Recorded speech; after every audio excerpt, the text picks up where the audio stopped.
First, I just want to say, too, if you're not somebody out there shouting and talking about these things, but have experienced it, that's okay. There's reasons we don't talk about these things. They feel shameful. We mom guilt ourselves. Other people mom guilt us. And a lot of these feelings and experiences, they make us feel inadequate. So, like, why would we be telling other people about them unless you're us and you're doing it to the internet? I know. We're just going to air all our dirty laundry out.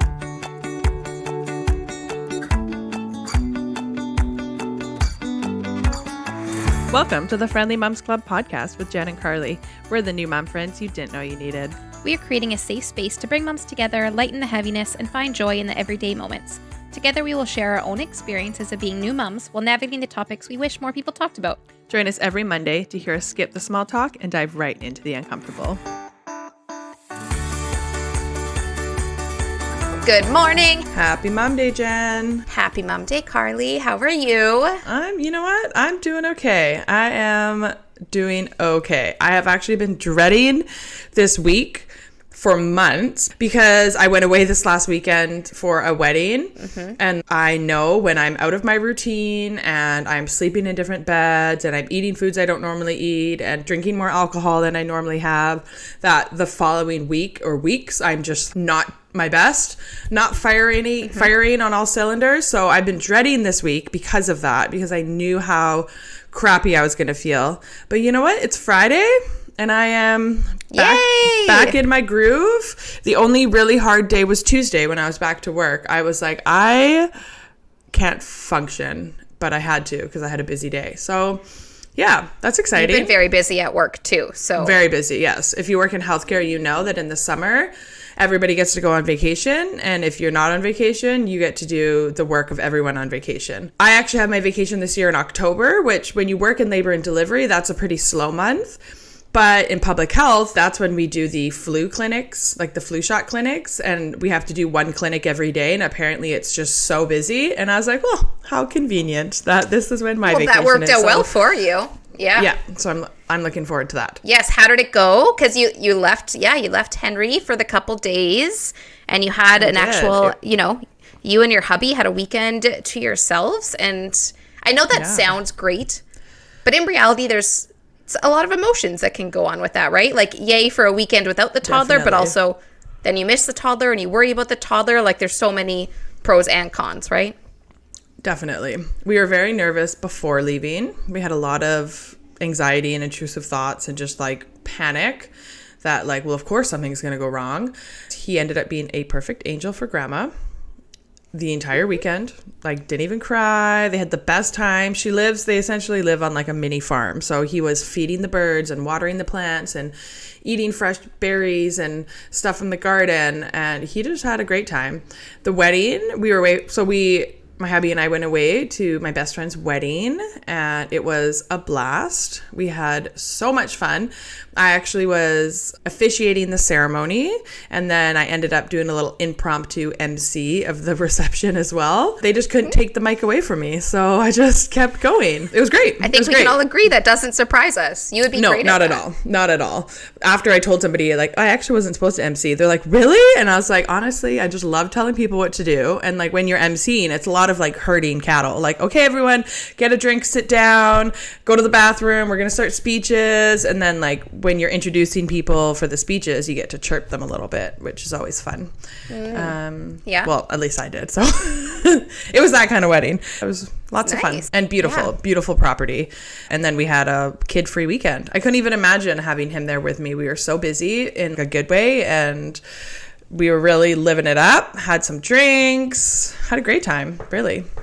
Slept in. That's good. I'm glad you were able to enjoy it. Like once you got past the intrusive thoughts and the like worry, you were able to actually enjoy yourselves, which is good. Once we crossed the border into another country, we're like, well, we're stuck here now, so let's just do it. Make the most of it. Yeah, and what about you? Yeah. You had a sick kiddo this week? Yeah, honestly, we're so close to them being able to talk, and I cannot wait because she had a fever. She got sent home from daycare, and she was getting like cold sweats, and she'd wake up like soaking wet, and her bed would be wet from sweating so much.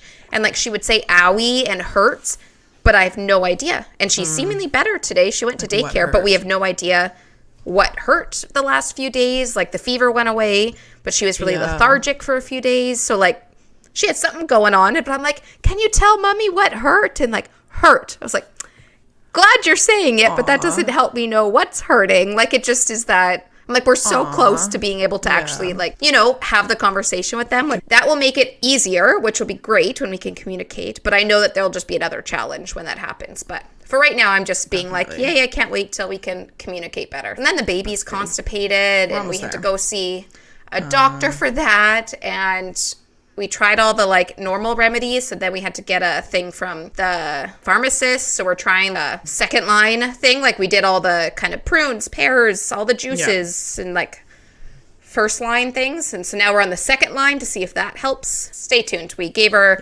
lots of stuff yesterday. So it said 24 to 48 hours. There should be a bowel movement. So perfect. We'll see what happens. Just hope she has a giant pooper. And at home. Because we all know, like, when you're blocked, when you're all clogged, right? Like, that just doesn't feel good. So she's just been crying and very unhappy. And, yeah, it's not comfortable. So, yeah, that's been my week. Honestly, there's nothing better than a big poop. So I'm excited for her. I am. I'm excited for her. I know. I'm like, I just want it to clear out. Like, I just want it to be that, like, because she'll probably feel so good. Yeah. I don't know. We'll see what happens. Hopefully this stuff works. Poor girl. Yeah. I'm thinking about her, sending her all the poopy vibes. Yeah. Speaking of poops. Yes, thank you. I'll tell her. Yeah, you let her know. This morning I had to poop with a toddler on my lap because... I saw your toddler story. Life. I was sitting on the floor with him and I was like, okay, I really have to poop. So I like picked him up and he was like, no, like clinging onto me like a koala. And I was like, well, you're coming poop with me then. And I tried putting him down on the ground in the bathroom and he was like, absolutely not. So he crawled on my lap, and the entire time he was just yelling, Mama up, Mama up, Mama up. Like, he wanted me to stand up. I was like, dude, I'm pooping. Like, this is where I poop. Like, I don't wear diapers. And he didn't seem to get it, but we'll get there. We will get there. Always makes for an enjoyable bathroom experience. Yeah, when especially your toddler needs to be on you. Right? And like, we're in a townhouse with like, this was the powder room, so it's really small. Like, it's not a big room, so... We were squished right in there, but you know what? That's okay. That's okay. And if you have no idea what I'm talking about. Snuggles on the toilet. Yes, right? If you have no idea what I'm talking about, then you need to be following us on Instagram. We're at the Friendly Moms Club on Instagram. We post, relatable mom shit and good reminders about doing self-care and just, funny things. And we also, if you're local, we have local events once a month out of Belly's community space in Pitt Meadows. The next one is actually on August 16th. We're doing a flower bouquet lesson. I don't know. So a florist is coming. Workshop, that's the word, not a lesson. A florist who actually grows all the flowers in her own garden, which makes it extra special. She is coming with all the supplies and we're providing the snacks and the space, and all you have to do is show up and you're going to go home with a beautiful flower bouquet in a little vase and you get to take that home. Something and you get to learn how to make little flower arrangements and it's just going to be lots of fun. Yeah. Kid-free. Moms. It's going to be great. Yes. So yeah, check that out. Mom's Night Out. Yeah, Mom's Night Out. You can find the link on our Instagram and then stay tuned for our fall event. I think the next one is going to be early October. Spooky vibes. So yeah, follow us on Instagram. And while we're on that, if you like this podcast, which if you're listening to it, we hope you do, we would really, really appreciate it if you shared it with some of your mom friends and if you left a review. And if you don't have it in you to actually leave a written review, if you just rate the podcast, all you have to do is click preferably 5 stars, but really whatever you think. And that really helps other moms find our podcast. And we really want to keep doing this. So we would love it that if you love this, then share it. Tell your friends. And we always like to start with a friendly reminder. So we believe in being friendly to all moms, but the mom that's the most important to be friendly to is ourselves. And we've been asking our guests this, but we were going to ask each other. So what is one way that you were friendly to yourself this week, Karlee? Well, I did not have an alcoholic beverage for breakfast. So... that is how I was friendly to myself on the weekend. And during the week I worked, so I was not drinking. And I just got back into my routine and I have been going to the gym at like on my lunch break at work because it's like right next door, and it's so wonderful. I eat my lunch at my desk and I go there and I just like set a timer for 30 minutes and just power through, lift a bunch of heavy weights, and it just makes me feel so good. It's not even about the physical things. It's not about like going and like burning calories, because it's funny, I'll go to the gym and then I'll come back to work and like eat cookies and eat popcorn, and like it's not about that. It's about moving my body, having some time just for me, especially because like I struggle a lot with mom guilt when I do those things outside of working hours. So, I have to work and then I have other things I have to do. So I'm trying to do as much as I can, be, habit stack and compound everything together. So I've been, going on my lunch break, and it feels good. It feels really good. Makes me feel strong. That's awesome. Yeah. What about you? Kind of on the similar note, but I've been working on setting up my home gym in our garage. So we used to have it in our townhouse, but we just like, when we moved in, we just put everything away. Like we have weights, we have a rower, we have a treadmill, like we have bands, we have skipping ropes, like all these things. We have mats to put down, but we just didn't set it up. And life happened, the girls. And now I'm like, no, I actually need to start lifting weights again and working out. And in this season of life, it's hard to get to the gym all the time. Like, and if it's in our garage, then Annette and I can, like my husband and I can actually both work out in the evenings when the girls are in bed, because we can just bring the monitors with us. And that way it's not like we're taking turns. We can both do a workout together. So it's kind of like spending time together, but also moving our bodies, getting a workout in, doing something that de-stresses us. So we're working on that. And so I did lots of progress, like moving things around in the garage to set it up. And it's for me. And I'm very just like, got me all positive and feeling good. So I was very fired happy up with that. Yeah, fired up. We're moving our bods. Yeah. And you know what? Maybe we'll end up with these perfect little peach booties while we're at it. But if not, that's okay too. I don't think in my life I've ever had a perfect peach booty, but that's okay. Let's get into the episode today. We've already been talking for a very long time. So this is what we always do. Let's get into today's episode. Remember when we said we were going to do a 30-minute episode, and it's been 12 minutes and we haven't even gotten to the topic yet? Yeah. I know. It honestly, yeah.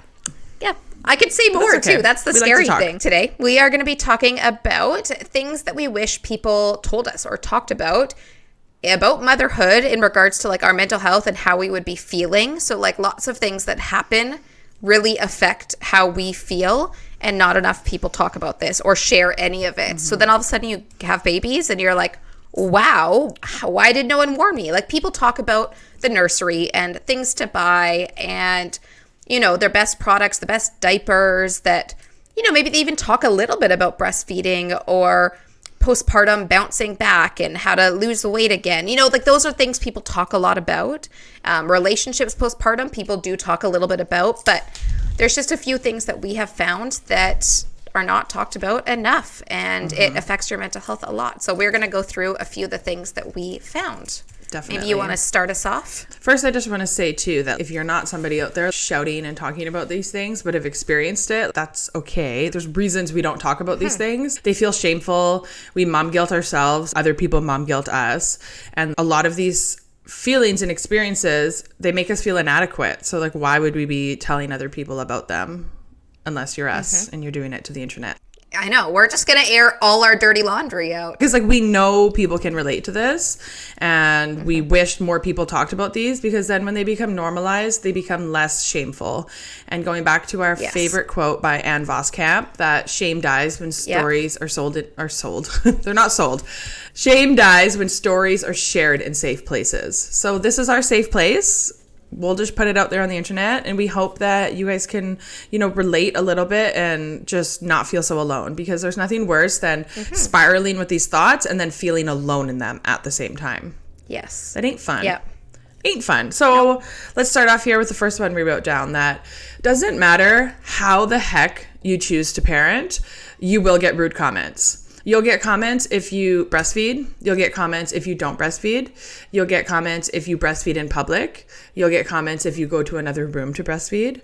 You'll get comments if you choose to sleep train or you don't sleep train, if you embody gentle parenting, or if you discipline your children. Like, it doesn't matter what you do. Somebody out there is going to make a comment about it, and somebody is going to make you feel shitty for the choices that you make as a parent. And that is a real piss off because we're already doing this to ourselves and we're already feeling inadequate and questioning every single thing we do. And then you don't realize how many comments you get and how like they're like a knife to the heart. And a lot of just backhanded comments and that you're like, I don't need this. Like, I am trying my best. I am doing what I think is the best for my family. And like, no one needs those opinions of everyone else telling you that this is better and this is better. Like, every family is different. So what everyone does and what they all need is going to be different. For sure.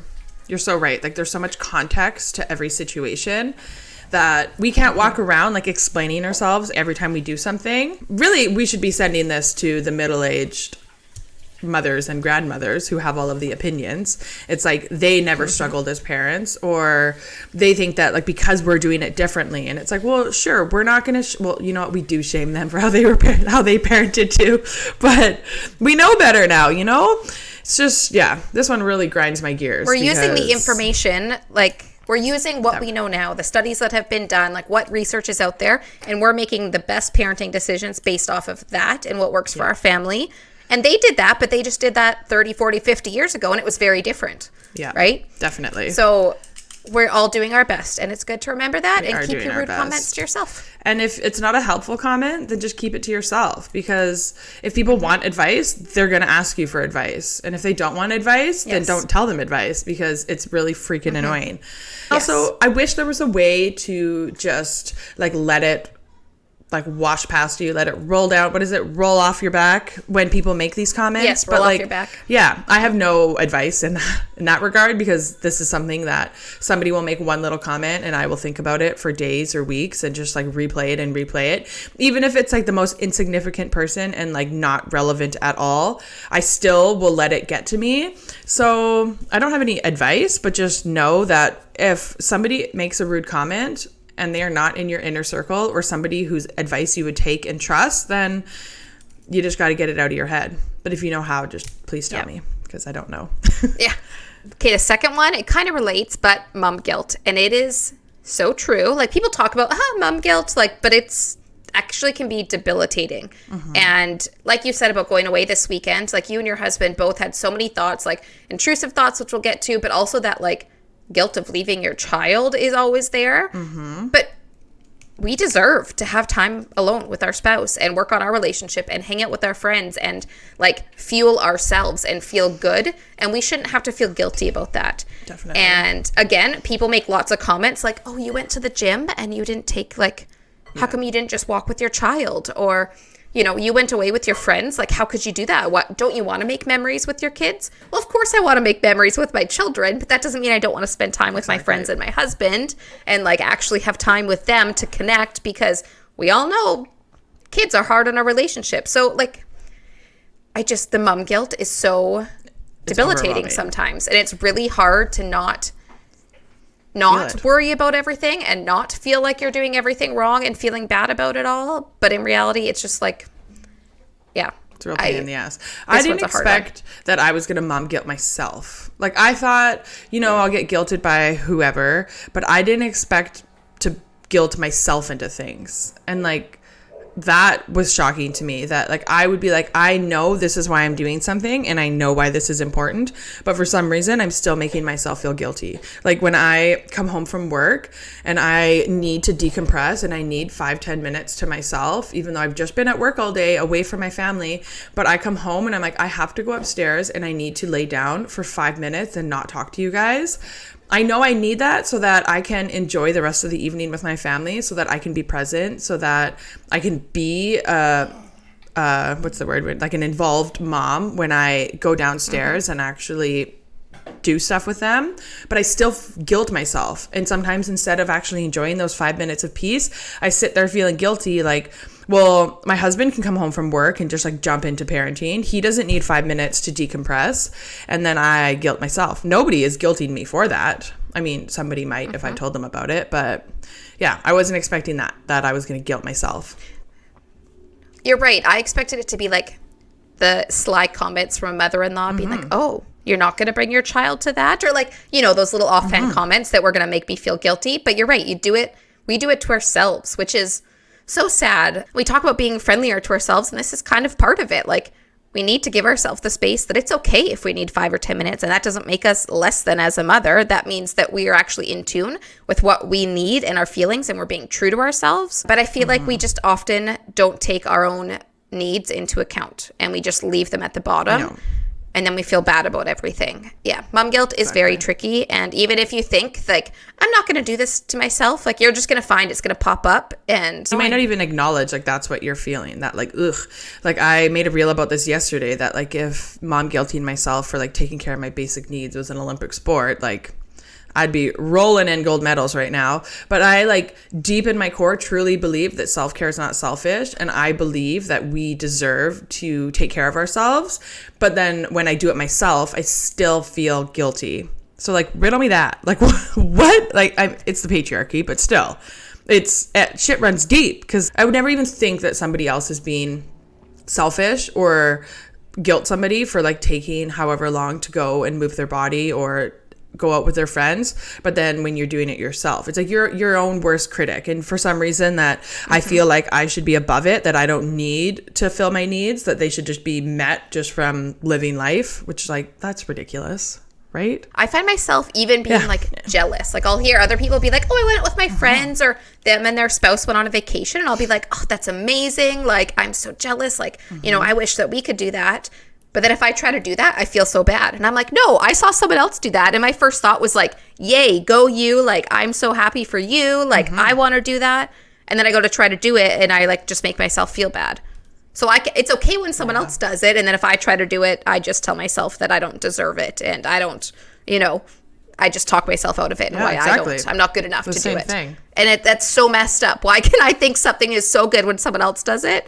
And then I try to do it, and it's terrible, and I don't deserve it. And, you know, it's just, we are a lot of layers critics, there. And yeah, for sure. And yes, but we are our worst critics, and we should be our best supporters. We should be our, like, number one cheerleaders. And instead we just put ourselves down very easily, and we are not friendly to ourselves. So we'll work on that. Sometimes we're friendly to ourselves. We really are working on it, but, like, it's hard. Negative self-talk is so ingrained in, like, you and me and our culture, but, like, specifically, like, we've shared about this before, from, like, just childhood and growing up, we were very hard on ourselves, and we are still hard on ourselves, and our expectations for ourselves are way higher than we'd ever expect of somebody else. And that's something that we're both working on in motherhood. But we are our own worst critics, and it's, you know, we'll keep working on being friendlier to ourselves, because we definitely realize, like, we know how much better we feel when we are a little bit more gentle with ourselves. But it ain't easy. So be prepared to mom guilt yourself, and let's talk about it so that we can all work on strategies to reduce it. And maybe us saying, like, hey, I feel guilty over things that I would never make somebody else feel guilty about. Maybe that will help. Maybe it won't. We'll see. We'll report back. Yeah. Number 3. So even if you are the most chill, relaxed, and laid back person and parent, you will find something to stress about. I found in the early days that, especially things like sleep, or like when they were starting solids, like, I wasn't really stressed about them starting solids. I was like, he'll try things that I eat, and, like, that's good enough. And then when I would hear other mom friends talking about, like, oh, well, they have to eat this because it's so high in iron, and this, and blah, blah, blah, blah, and they had this and that, and then I would feel stressed and panic because I wasn't being stressed enough, you know, like, I was, like, being laid back just because I was like, whatever, it'll happen, and not feeling anxious. And then I would feel anxious that I wasn't feeling anxious, and that I, like, should be more, like, on it. So that I was not expecting. And that would just come, like, out of nowhere. I'd be like, oh my God, I have not been caring enough about this, or, like, I need to be stressing about this. And, like, that's weird, because I was actually being relaxed and enjoying things. And then I was just comparing myself to other people, and then panicking, like, oh my God, I should be stressing about this. And then the other side of it, which is perfectionism, that, like, it doesn't matter how much you do, it's never enough. And that you always have to, you know, do more and stress more and be better. The perfect parent doesn't exist. So when you're striving for perfectionism and being a mom, you're trying to achieve an unattainable goal, and that's exhausting, and that's just going to wear you down and make you more stressed, make you more upset, angry, feeling worthless. Like, it just is so hard, but it's also very hard to not try to be perfect. So you have to find this happy medium in there, and it's hard. And I also find that there's this old saying that, like, if it's not one thing, it's another. And it's like a very old school saying that, like, oh, didn't your mom always say this? And it's so true, because I find that if I'm not stressing about one thing, that I'm just finding something else to stress about. It's like as a mom, I always need to be stressing about my kids. And I don't know how to just like live in the moment and not worry about something. And it's something that I recognize that I'm working on, because I even tell this to my husband. He'll be like, why does this worry you? And I was like, I don't know, but if I'm not worried about this, I'm going to find something else to worry about. Yeah. And like, it's just so sad that that's how I'm living my life as a mom, is just always finding the next thing to stress about. And then I research it, and then I like have to talk about it, and then I have to do all these things. And then I also find that it's worse at night. Like during the day, I'll be chill about something and it won't bother me. I won't be stressed. And then I'll go to get in bed, and all of a sudden I'll be like, oh, why aren't I worrying about this? The same thing. Like, I should be worrying more about this. I never thought about this. And I'm trying to find a good example of that, like that I never worried about. You start like replaying it in your head. And I'm like, maybe I should have worried more about that. You were talking about the whole perfectionism thing too. And I think that it's really important to be mindful of who you follow on social media, because if you're following people that just make you feel shitty all the time, or they make you feel like you're not good enough, they make you mom guilt yourself. If you're getting that from somebody all the time, even if you like following them, even if it's a friend, even if it's somebody you enjoy, like, you need to get that shit off of your feed, because you don't need to be seeing that. And there's so much context to our lives, and we're all very different, and the things that you struggle with are going to be different than the things they struggle with. So you're not going to get that from social media. Even if it's a friend, you can mute them. You don't have to unfollow them. But if you're seeing something over and over again every day, and it's making you feel like a crappy mom, or making you pick yourself apart, you need to get it off your feed. Yeah, because the more you hear and see about it, the more you're going to think about it. So depending on what it is, but if you keep seeing someone that they look like they have the perfect relationship, and they are saying things that make you feel like yours is less than because of how they are portraying theirs and talking about it, you're just going to go down the rabbit hole of, my relationship is bad. Oh no, we're not really doing well. Are we going to get divorced? Are we going to leave each other? And you just go down this rabbit hole. Am I a shitty partner? Like, what am I doing wrong? Is he going to cheat on me? Is he going to leave me? Then you're self-conscious, and then you pick fights with your partner because you're like, well, whatever, you're just going to leave me anyways. And they're like, what? I asked you what you wanted for dinner. Like, you know, like, this actually nicely goes into number 4. So even the most understanding partners will not understand how hormones affect our behaviors, our thought patterns. And when we have a child, we are biologically wired to have this like protective being with our children, and there is a lot of visceral reactions to things that I can't even explain. And my husband will just look at me like I'm a bit crazy sometimes when I'm like worked up about something. I was like, I can't even explain it, but like I have this feeling in my gut that I need to do this, and like, or I'll yell at him for doing something, and it just comes out of nowhere. But it is this like protective, deep-seated feeling inside of me that, like, even if he's being totally safe playing with the kids, if I feel that it isn't the best thing at that moment, I'll like freak out. And I don't mean to freak out, but sometimes it just catches you. Yeah, I can't think of the term. It depends on like what your capacity is at the time. Like, what if you were already feeling on edge, and then they're just having some sort of playful little rumble, but it triggers you, and you can't explain why it triggers you, because it's biology. It's what's going on in your head. It's what like your heart is telling you. It's what your brain is telling you. And you're just like, I'm not in a point right now that I can handle this. So instead of telling them that, we just yell, because it's easier and it stops them faster. But I can definitely relate to that sometimes I'm like, I don't even want to explain this, but like, this is what we're doing. And my husband has now learned to like not always question things, because I'm like, I have been thinking about this. I've been up all night stewing about it. Like, this is what my gut is telling me. These are the things I've researched. Like this, like my brain is like thinking and like going through all the different outcomes. That if he asks like, oh, like, why do you want to do it that way? Then I have to take 10 minutes and tell him. And he's like, oh yeah, I would have never thought of that. And I'm like, I know that, because you are not biologically wired the same way that I am to keep this little human safe and alive and fed and happy. And, you know, obviously they still have some of that like instincts, like parenting instincts, but it's not the same way. And they will never understand that if you give birth, Like if you're a parent that gave birth, they will never understand what that recovery is like. They will never understand what that hormonal shift is like. The same way they don't understand the like ebb and flow of our monthly cycles. Like they just don't get it. This is not something they experience. So as much as we can teach them about it and help them understand it, they will never fully understand it because it's not their experience. So when you're 2 months postpartum and you just can't stop crying and everything is upsetting you, like they're like, they don't understand, And to that, they're not mind readers. So you do need to kind of say what you need in this moment, right? So if you're just crying all the time and they're looking at you with those like big doe eyes, like, I don't know what to do, you're crying, how can I help you? Sometimes they just don't get it. So they don't know what to do that will actually help you in that moment. Like for me, I always told my husband, I'm like, I just need you to sit here with me. I don't care if you're on your phone, but like, I just need you beside me. Like, you don't need to do anything. You're not going to be able to stop me from crying, but you being here makes a difference. And he was like, how? I was like, I can't explain it, but you being beside me, near me, calms me down. I don't know what it is, but that's what my body is telling me I need. But his reaction is to like, leave me alone, or like, because he self-isolates when he doesn't feel well, right?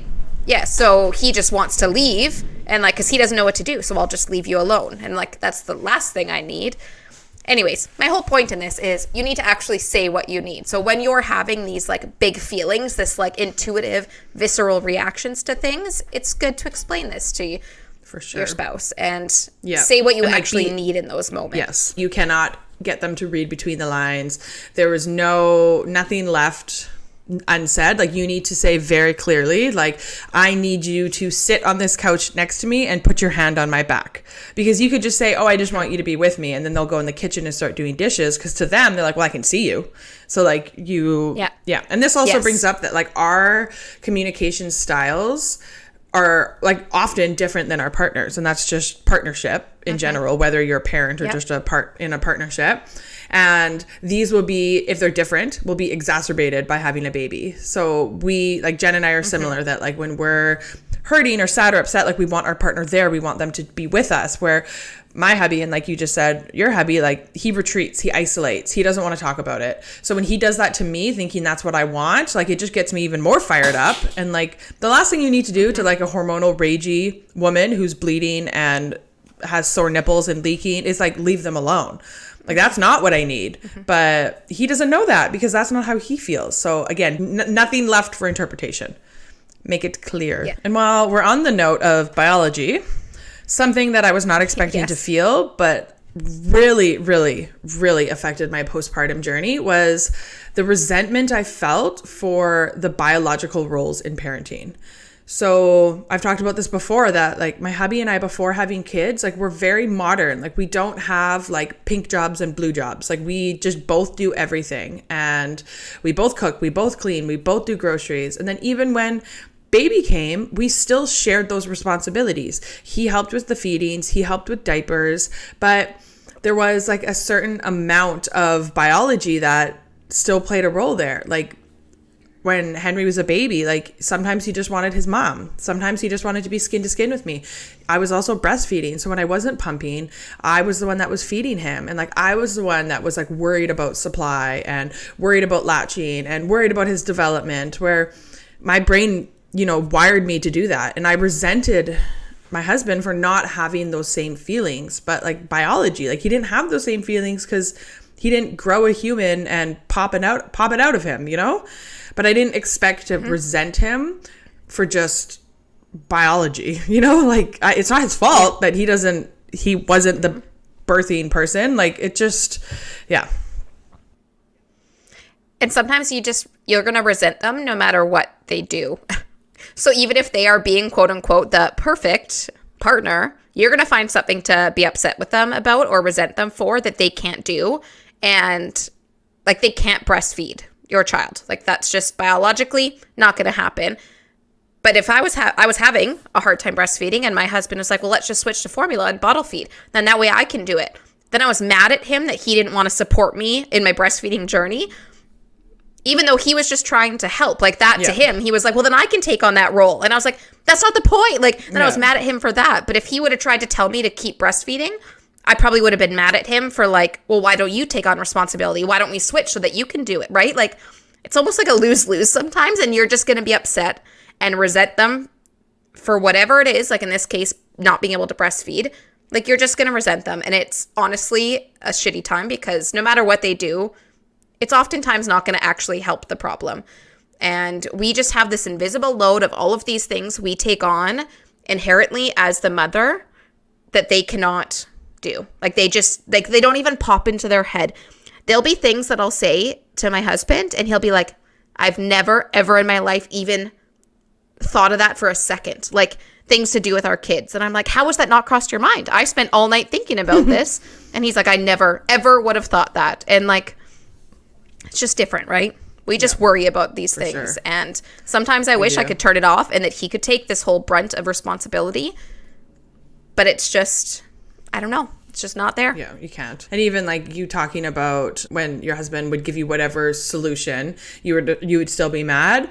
Like before having a baby or even having a second baby, third baby, or whatever hard life transition you're going through, it's a really good time to have a conversation with your partner about support versus solutions. Because a lot of times we don't want solutions. We don't want them to try to troubleshoot. We don't want them to try to fix. But like that's what guys do because they're like, oh, well, let's just do this. And it's like, well, that's not what I want right now. I want you to sit down and I want you to talk, acknowledge and validate and say, you know, I can see this is really hard for you. So like, I'm going to support you, whatever we choose to do. And like, let's talk about ways that I can make this easier for you, you know, but that doesn't come natural to guys. Like of course they feel those things, but they don't say them because they're like, well, of course I'm going to support them. And like, let's figure out how we can fix this. But it's like, that's not what we want. Like when we are struggling, we want support. And it's very hard for them, a lot of them, you know, I'm generalizing for partners to learn that because they're just so like, they're like, well, let's just fix it, you know, but that's not what we want. That's not what we want.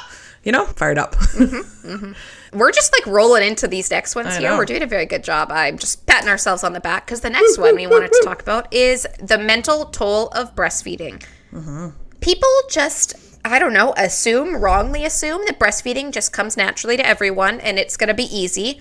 Your baby will come out and they'll just be able to breastfeed. They'll be able to latch. Your milk will come in. Like, you know, all things, the stars will align and it'll go really well. And for a lot of people, that's just not the case. And it's actually a lot of work and education and support to get on a good breastfeeding journey. And I just think that we don't talk enough about this whole other mental toll that it takes when you are putting the work in and it doesn't help.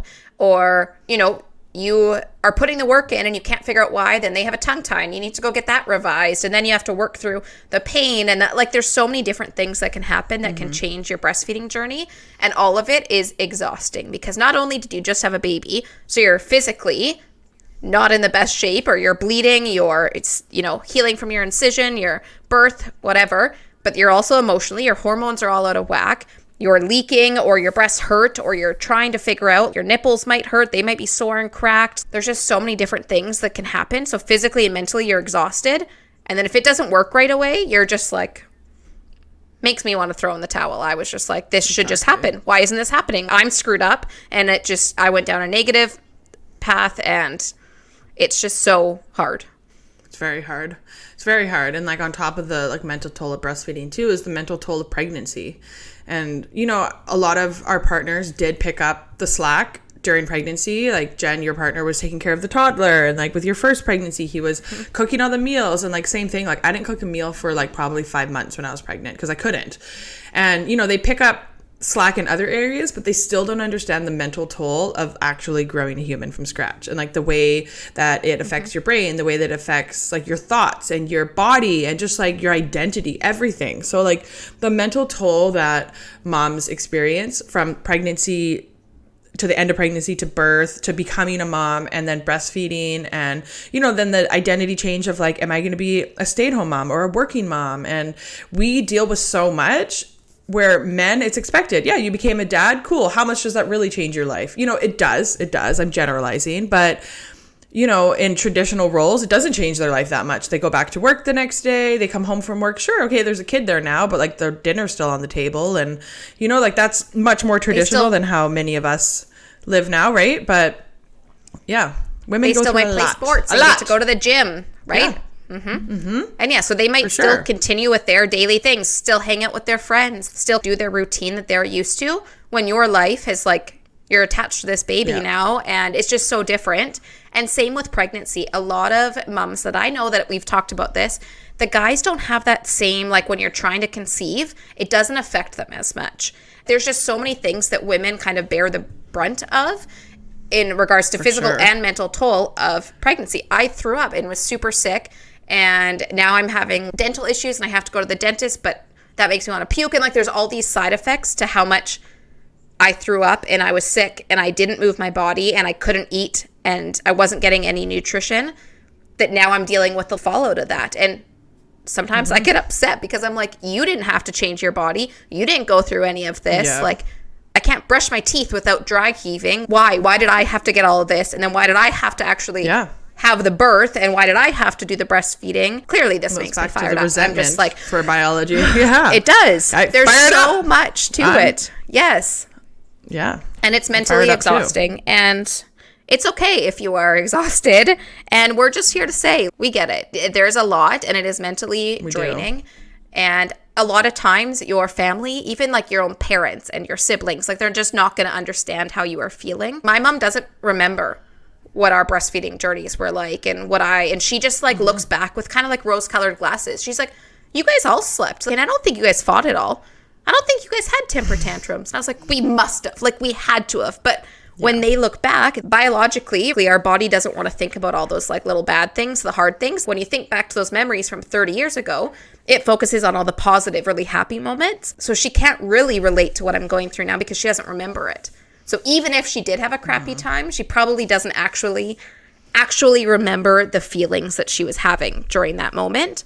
Yeah, so if you find mom friends that are going through the same thing at the same time, you can say things to each other and it just clicks and you're like, okay, I am not alone in this. Other moms are having these same feelings and it is so validating. That's why you need those safe spaces and you need people who are going through the same things at the same times as you. And you need those friends that you can be like open and honest with, because there's nothing worse than like opening up to a mom friend and getting the like I remember I said to a mom friend once, sometimes I just like, when we were struggling with breastfeeding, I just don't even want to try because it makes me like resent and be angry at this little sweet child, so I just pump and give them a bottle.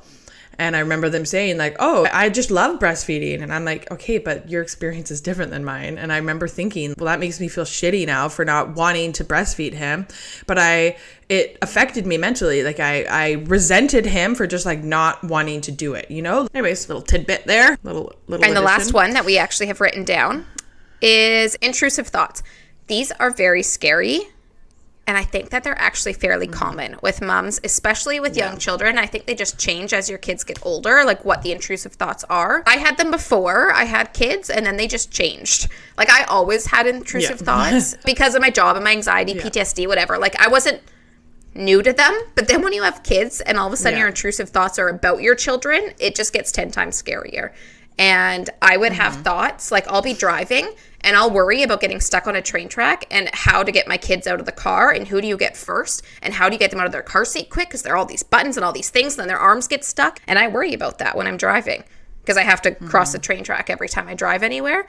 And then I worry about that. I worry about getting in an accident with a train. Like, what are the chances of that? But it's a terrible thought to have. Yeah. And, you know, I remember my psychiatrist telling me that, like, an element, like there is a small amount of intrusive thoughts that are normal when you become a mom because you're, like we said, our brain is biologically wired to protect these babies. So, like, if you're walking down the street with a stroller and you have this little moment like, oh, what if I let go of the stroller and the baby went down the hill? And you're like, oh, well, I'm not going to do that. I'm holding on to the stroller. And then you go on with your day. Our brain is wired that way to be like, yeah, hold the stroller when you go down the hill.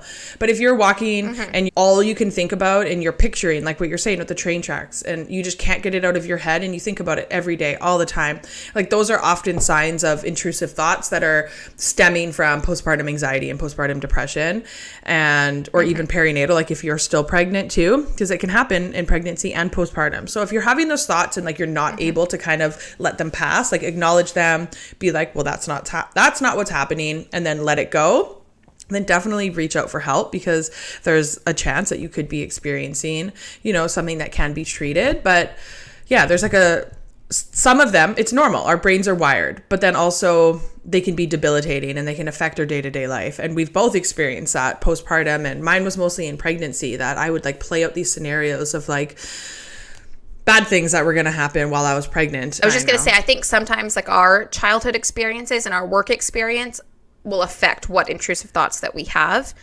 I think there's some that are just very common, like you said about like letting go of the stroller or dropping your kids down the stairs, or, you know, like there's some that are fairly widespread intrusive thoughts that a lot of moms have at any given point. And then your kids breathing at SIDS is a big one, and like your kids breathing in their crib and when you leave them there and like things like that. But then your life will shape some of the intrusive thoughts that you've had and some of your own experiences. But a lot of that you can get help with, because like you said, it can be debilitating. And this is really good if you have someone, it's just good to talk about it. So if you have someone that you trust, a safe place to actually talk about these intrusive thoughts, once you get these words out to it, it kind of tames them. It takes away some of the scariness of the thoughts. But also getting help from a psychologist, a counselor, a professional that can actually work through some of these thoughts with you, and it can really make a difference of how your motherhood journey goes if you can find good pocket practices or things to do when you're having these thoughts, like what to do when you get these thoughts to help them and calm them down and not focus on it the rest of the day. And so a lot of times they can kind of come up with a game plan of what works best for you, because we're all different. So what's going to work will look differently for all of us. So sometimes you just need kind of professional help to get you to figure out what that's going to look like for you. Definitely. And I think sometimes too in motherhood, we normalize depression, anxiety, and postpartum OCD, and we normalize it and we like joke about it. But it's like, but if it's actually affecting your day-to-day life, like that's when you need to reach out for help. If you can't go to bed every night without doing some sort of ritual of checking on baby, or if you're going to sleep and you're like, I know I did everything I could to keep baby safe, and you're still obsessively like checking on them every 5-10 minutes and can't sleep, those are signs that it is actually impacting your day-to-day life. No judgment here, because we have both dealt with those and both medicated, both did therapy. Like these are things that we have struggled with, but I think we normalize it more in motherhood. We talk about all of these other things, like let's normalize these feelings, but like this one, like let's not normalize them. Let's acknowledge them and validate them, but then let's get help so that, you know, living in fear every single day is not your experience, because that ain't fun. Yeah. Even all the other things, like it also is very good to talk to a therapist about, like when you're having all of this mom guilt and when you're having this resentment with your partner, like it is just good to have that space that I think like an unbiased opinion, because sometimes they'll like nicely call me out and be like, did anyone actually say that to you? Or are you just like interpreting something? Or did you read someone's text message and you took it one way, but did they actually mean it like that? A lot of times we're our worst critic, like we said. We're our worst enemy, and we make things to be bigger or different than they are. So sometimes having that person that you can talk about these things with, yes, they're normal to have, and we want you to know that like it's okay if you're having some of these things come up and that they are hard and it sucks. You're not alone, but just talking to a therapist with it is like 10 out of 10 recommend, because it helps. We always somehow get back to therapy because we just know how much it helped us and how much it has helped our motherhood journeys. And we just, somehow we just always get back to it. And I think that just means we really like it. Yes, we really believe in the power of therapy. We do.